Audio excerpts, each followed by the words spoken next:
వర్యులు శ్రీ రేవంత్ రెడ్డి గారికి గౌరవ రాష్ట్ర మంత్రివర్యులు ఈ జిల్లా ఇన్ఛార్జ్ మంత్రివర్యులు కూడా శ్రీ జూపల్లి కృష్ణారావు గారికి శాసన పరిషత్ సభ్యులు రాష్ట్ర కాంగ్రెస్ కమిటీ అధ్యక్షులు శ్రీ మహేష్ కుమార్ గౌడ్ గారికి స్థానిక పార్లమెంట్ సభ్యులు గడ్డం నగేష్ గారికి స్థానిక శాసనసభ్యులు అనిల్ యాదవ్ గారికి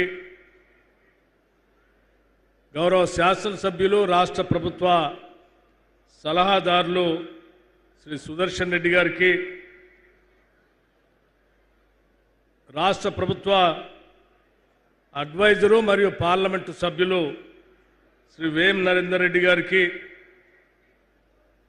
గౌరవ శాసనసభ్యులు ఈ ప్రాంతం నుంచి అడుగడుగునా నాతో ఉండి పాదయాత్రలో నడిపించినటువంటి శాసనసభ్యులు శ్రీ ప్రేమ్ సాగర్ రావు గారు,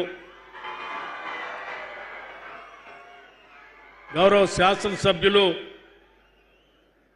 శ్రీ వెడ్మ బొజ్జు గారు, గౌరవ శాసనసభ్యులు పాయల శంకర్ గారు, గౌరవ శాసనసభ్యులు రామదాస్ నాయక్ గారు, గౌరవ శాసనసభ్యులు రాష్ట్ర ప్రభుత్వ విప్ విజయ రమణరావు గారు, రాష్ట్ర ప్రభుత్వ విప్ మిత్రులు ఆది శ్రీనివాస్ గారు, ఇంకా వేదిక మీద ఉన్నటువంటి అనేక మంది ప్రజాప్రతినిధులు, రాష్ట్ర ప్రభుత్వ కార్పొరేషన్ చైర్మన్లు, స్నేహితులారా, మీడియా మిత్రులారా, మీ అందరికి కూడా ముందుగా నా హృదయపూర్వకమైనటువంటి నమస్కారాలు. ఈనాటి ఈ ప్రోగ్రాం నా ఆలోచన కాదు, ప్రజాపాలనకు సంబంధించినటువంటి గ్రామ సభల కార్యక్రమం రాష్ట్ర వ్యాప్తంగా ఇందిరమ్మ ప్రభుత్వం, ప్రజాప్రభుత్వం, ప్రజల కోసం మేము అధికారంలోకి వచ్చిన తర్వాత చేసిన కార్యక్రమాలని అధికారుల ద్వారా 99 రోజుల కార్యక్రమాన్ని నిర్వహిస్తూ రాష్ట్ర ముఖ్యమంత్రి రేవంత్ రెడ్డి గారు నాతో అన్నారు, మనం గ్రామ సభలు నిర్వహిస్తూ ఉన్నాం. ఆనాడు పిప్పిరి నుంచి పీపుల్స్ మార్చ్ పాదయాత్ర అక్కడ నుంచి మొదలుపెట్టి ఖమ్మం వరకు మీరు నడుస్తూ అనేక మందిని కలిసి ఉంటారు, అనేక మందికి హామీలు ఇచ్చి ఉంటారు, అనేక మంది సమస్యలు కూడా విని ఉంటారు. మనం ఇచ్చినటువంటి హామీలు కానీ వారు చెప్పినటువంటి సమస్యలు కానీ తప్పనిసరిగా మనం వాటిని శాంక్షన్ చేసి అమలుపరచాల్సిన బాధ్యత మన పైన ఉన్నది. మీరు పిప్పిరిలో భారీ బహిరంగ సభ ఏర్పాటు చేసి ఆదిలాబాద్ శాసనసభ, ఉమ్మడి శాసనసభ నియోజకవర్గంలో పాదయాత్ర సందర్భంగా మీరు ఇచ్చిన హామీలన్నిటికి కూడా మనం అక్కడ శాంక్షన్ చేసి భూమి పూజ చేసి వారందరికీ మనం ఇచ్చినటువంటి హామీలను నిజం చేద్దాం. అదే మనం నిజమైనటువంటి ప్రజాపాలన, ప్రజలకు ఇచ్చేటువంటి పాలన. ఆ ఏర్పాట్లు చూడండి అని చెప్పి వారే నాతో స్వయంగా చెప్పి ఈ సభ ఏర్పాటుకి వారే కారణం.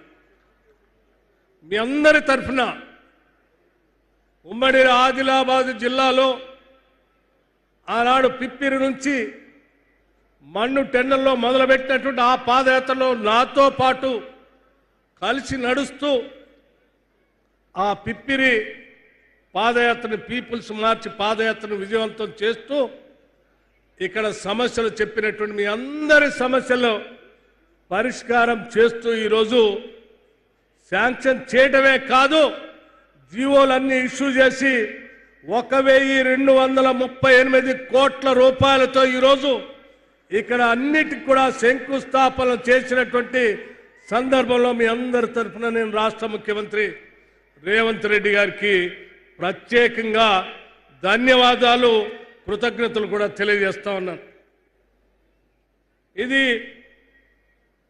ఈ సభ ఒక రాజకీయ సభ కాదు. ఈ సభ ఆనాటి ప్రజలతో మేము ఏర్పాటు చేసుకున్నటువంటి మమేకమైనటువంటి అనుబంధం, ఆనాటి ప్రజలకి ఈ పీపుల్స్ గవర్నమెంట్ ఇచ్చినటువంటి హామీలను అమలు చేయటం కోసం ఆత్మీయతతో ఇక్కడ కలిసి వచ్చి మీ అందరి సమక్షంలో శంకుస్థాపన చేసేటువంటి కార్యక్రమం ఇది.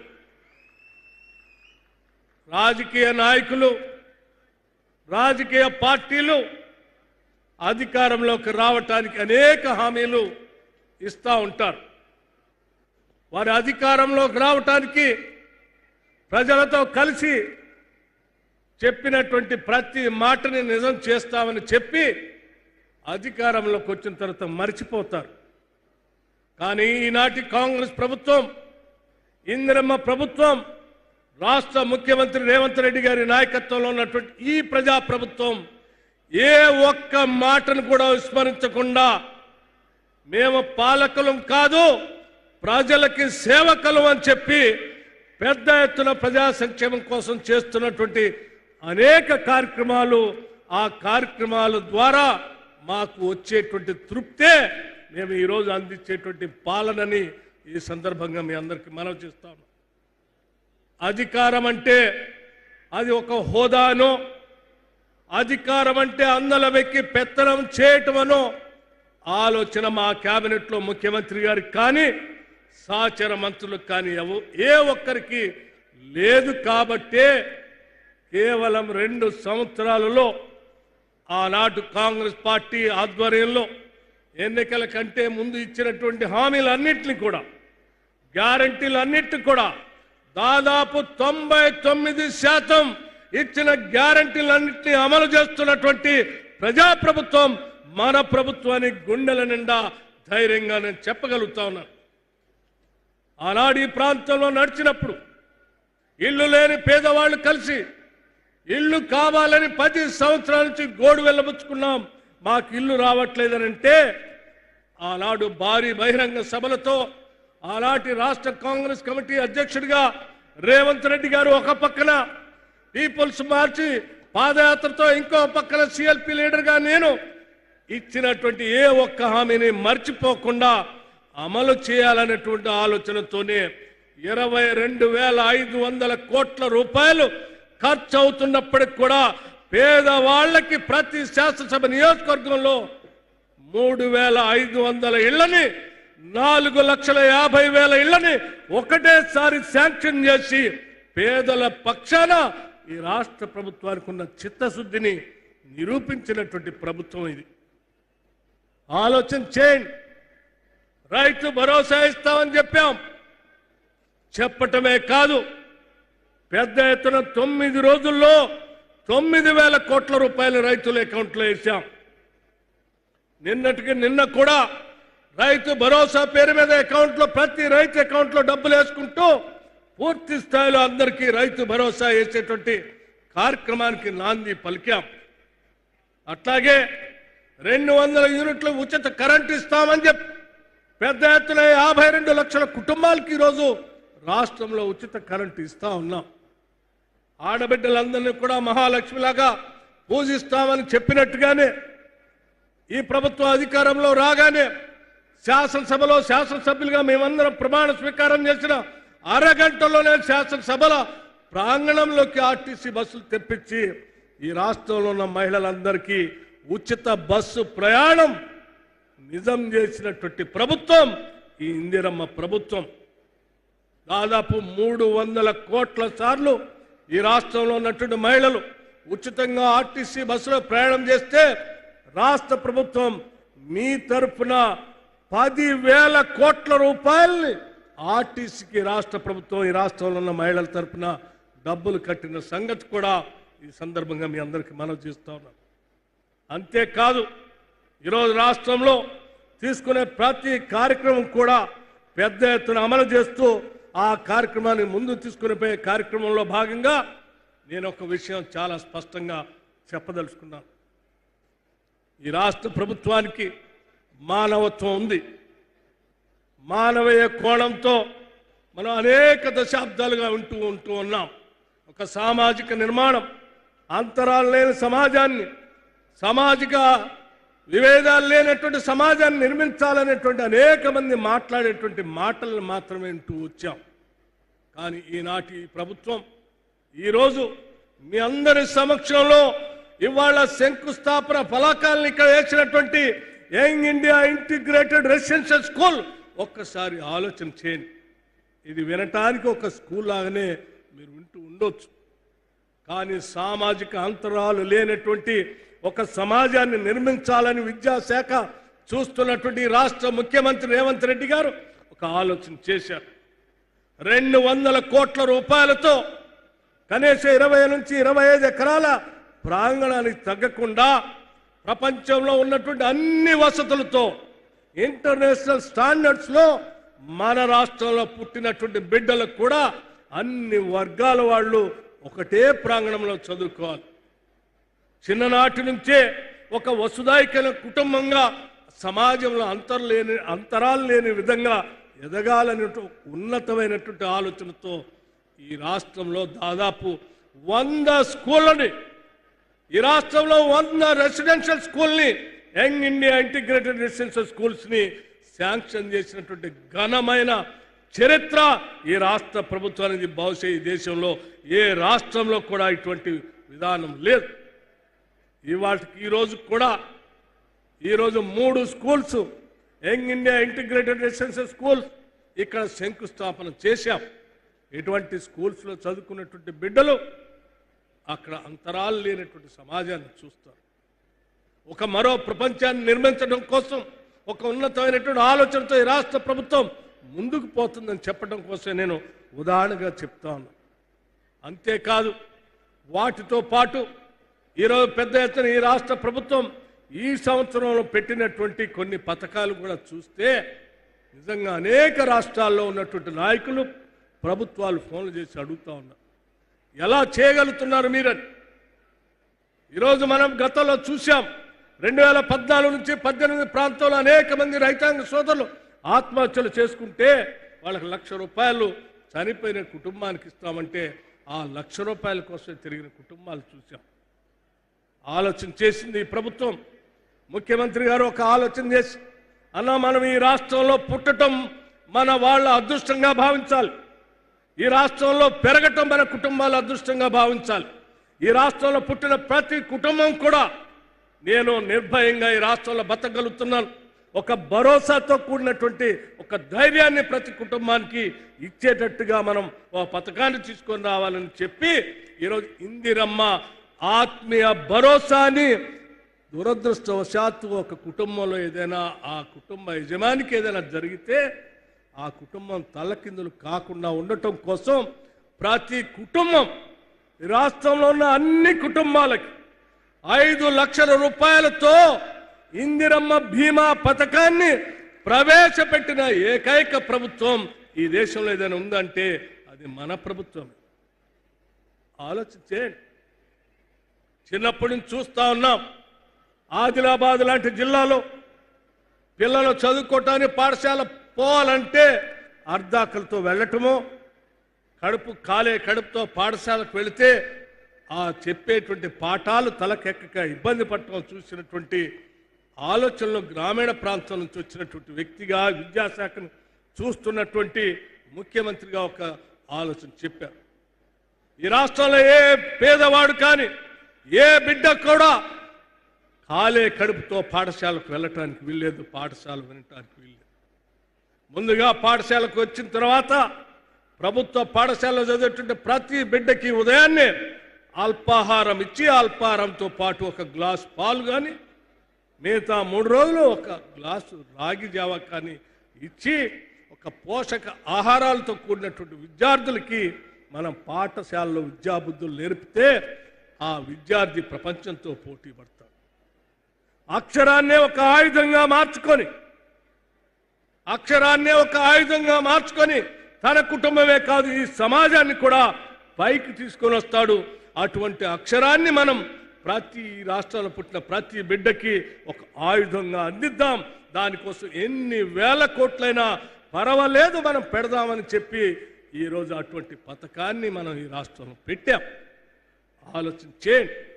నేను మీ అందరికీ ఎండలో ఇంత దూరం నుంచి ఎంతో ప్రేమతో వచ్చారు. మీరు వచ్చిన మీ అందరికీ నేను ధన్యవాదాలు చెప్తూనే ఒక మాట మాత్రం చాలా స్పష్టంగా చెప్పదలుచుకున్నాం. ముఖ్యమంత్రి గారు కానీ నేను కానీ మా క్యాబినెట్లో ఉన్నటువంటి సహచర మంత్రులు కానీ మేమందరం ఇటువంటి గ్రామీణ ప్రాంతాల నుంచి వచ్చినటువంటి వాళ్ళు. కాలే కడుపు అర్ధాకలితో ఉన్నటువంటి బిడ్డల పరిస్థితి, ఆయా రైతు కుటుంబాల పరిస్థితి, పేదవాళ్ల పరిస్థితి తెలిసినటువంటి వాళ్ళు. అందుకే మేము ఒక స్పష్టంగా ఈ రాష్ట్ర ప్రజలకు ఒక మాట చెప్పదలుచుకున్నాం. మేము ఈరోజు ఈ పాలన ప్రజాపాలనగా ఉండాలని, ప్రజాపాలనగానే ఈ రాష్ట్రంలో ఈరోజు పాలన సాగాలని చాలా బలంగా నిర్ణయం తీసుకుని ముందుకు పోతా ఉన్నాం. ప్రజల ఆలోచనే మా విధానం, ప్రజల అవసరాలే మా ఎజెండా. ప్రజల యొక్క అవసరాలు తీరుస్తూ ఈ రాష్ట్రాన్ని ఈ దేశంలో ఉన్నటువంటి రాష్ట్రాలతో కాదు, ప్రపంచంలో ఉన్నటువంటి అనేక దేశాలతో, అభివృద్ధి చెందిన దేశాలతో పోటీ పడే స్థాయిలో ఈ రాష్ట్రాన్ని ముందుకు తీసుకొని పోవాలనేటువంటి ఆలోచనే తప్ప మాకెవ్వరికీ వ్యక్తిగతమైనటువంటి అజెండాలు లేవు. మాకున్నదల్లా ఒకటే అజెండా, ఈ రాష్ట్రం బాగుపడాలి. ఈ రాష్ట్రంలో ఉన్నటువంటి పేదవాళ్ళు, మధ్యతరగతి కుటుంబాలు, రైతులు, మహిళలు పెద్ద ఎత్తున అభివృద్ధి చెందాలి. అంతిమంగా కోరి కొట్లాడి తెచ్చుకున్నటువంటి తెలంగాణ రాష్ట్రం ప్రజల చేత పాలించబడాలి తప్ప ఫ్యూడల్స్ చేత కాదు. కాబట్టి ఈ పాలనంతా కూడా ప్రజల చేతనే పాలింపబడేటట్టుగా చేయాలనేటువంటి ఆలోచనతోనే ఈరోజు పెద్ద ఎత్తున కార్యక్రమాలు తీసుకొని ముందుకు పోతా ఉన్నాం. ఈ ప్రజల చేత, ప్రజల కొరకు, ప్రజల యొక్క ప్రభుత్వాన్ని ప్రజలుగా మీరే గుండెల్లో పెట్టుకొని మన కోసం ఆలోచన చేసేటువంటి పాలనని కాపాడుకుంటూ భవిష్యత్తులో కూడా ముందుకు పోగలగాలి అని చెప్పి మీ అందరికీ నేను సవినయంగా విజ్ఞప్తి చేస్తూ, మీ అందరికీ మరొకసారి ఈరోజు ఆనాడు మేము ఇచ్చినటువంటి ప్రతి హామీని అనౌన్స్ చేయటమే కాదు, అమలు చేయటమే కాదు, అమలు చేసిన తర్వాత ఆ లబ్ధిదారులు ఏ రకంగా అభివృద్ధి చెందుతున్నారో చూసే కార్యక్రమానికి కూడా మేము ఒక వ్యవస్థను ఏర్పాటు చేసుకుని ముందుకు పోతా ఉన్నాం. మేము మళ్ళొక్కసారి మాటిస్తా ఉన్నాం. పిప్పిరి నుంచి మొదలుపెట్టినటువంటి పీపుల్స్ మార్చ్ పాదయాత్రలో ఈ ఆదిలాబాద్ జిల్లా నుంచి, ఉమ్మడి ఆదిలాబాద్ జిల్లా నుంచి మొదలైనటువంటి ఈ కార్యక్రమం కానీ, ఆనాడు భారీ బహిరంగ సభలతో పిసిసి అధ్యక్షుడిగా ఈ రాష్ట్ర ముఖ్యమంత్రిగా రేవంత్ రెడ్డి గారు ఇచ్చినటువంటి హామీలు కానీ, ప్రతి హామీని నెరవేరుస్తాం, ప్రజలకి చేరుస్తాం, ప్రతి పైసా పోగేస్తాం. వేసిన ప్రతి పైసా, పోగేసిన ప్రతి పైసను కూడా ప్రజలకి పంచుతామని చాలా స్పష్టంగా చెప్పటం కోసం వచ్చాను. చేసినటువంటి కార్యక్రమాలన్నీ కూడా మా మంత్రి గారు ఇప్పటికే చదివి వినిపించారు. ఇక్కడ అనౌన్స్ చేసినటువంటి ఈ ప్రాంతంలో చెప్పిన అనేక ఇరిగేషన్ ప్రాజెక్టులు, ఆ ఇరిగేషన్ ప్రాజెక్టులో త్రివేణి సంగమం కావచ్చు, లేకపోతే పిప్పిరి లిఫ్ట్ ఇరిగేషన్ ప్రాజెక్ట్ కావచ్చు, లేకపోతే అమ్మనమడుగు దగ్గర ఉన్నటువంటి మినీ రిజర్వాయర్ సంబంధించిన ప్రాజెక్ట్ కావచ్చు, కొమరం భీముకు సంబంధించినటువంటి ప్రాజెక్ట్ కావచ్చు, లేకపోతే పులిమడుగు వాగు సంబంధించిన ప్రాజెక్ట్ కావచ్చు, అనేక ప్రాజెక్టులు అన్నింటినీ శాంక్షన్ చేసి ఈరోజు శంకుస్థాపన చేసి వెళ్తున్నాం. ఇళ్ళు లేనటువంటి ఇళ్ళు కావాలనేటువంటి వాళ్ళందరికీ కూడా పేరు పేరున ఇళ్ళు శాంక్షన్ చేసి ఇస్తున్నాం. నిరుద్యోగ యువకులకి సెల్ఫ్ ఎంప్లాయ్మెంట్తో వాళ్ళ కాళ్ళ మీద వాళ్ళు నిలబట్టడానికి రాజీవ్ యువ వికాసం పేరుతో వాళ్ళకు కావాల్సిన ఏర్పాట్లన్నీ చేస్తున్నాం. మహిళలందరికీ కూడా 1,00,000 కోట్ల రూపాయలు వడ్డీ లేని రుణాలు ఇచ్చి పెద్ద ఎత్తున దేశంలోనే ముఖ్యమంత్రి గారు చెప్పినట్టు కోటి మందిని కోటీశ్వరులు చేసేటువంటి కార్యక్రమం ఈ రాష్ట్రంలో పెద్ద ఎత్తున ఇందిరమ్మ ప్రభుత్వ ఆధ్వర్యంలో నడుస్తుందని, చేస్తామని మీ అందరికీ మాటిస్తూ మరొక్కసారి మీ అందరికీ